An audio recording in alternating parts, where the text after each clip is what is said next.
എന്തുകൊണ്ടാണ് ബ്രഹ്മോസ് മിസൈൽ ഒരു game changer ആകുന്നത്?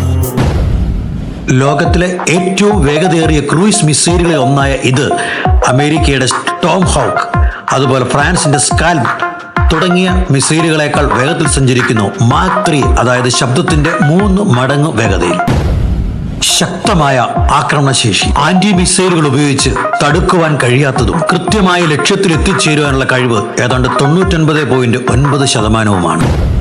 കരയിൽ നിന്നും കടലിൽ നിന്നും ആകാശത്തു നിന്നും പ്രയോഗിക്കാൻ കഴിയുന്ന സമാനതകളില്ലാത്ത വഴക്കം. താഴ്ന്ന ഉയരത്തിൽ പറക്കുന്നത് കാരണം ശത്രുക്കളുടെ പ്രതിരോധത്തെ എളുപ്പത്തിൽ മറികടക്കുന്നു.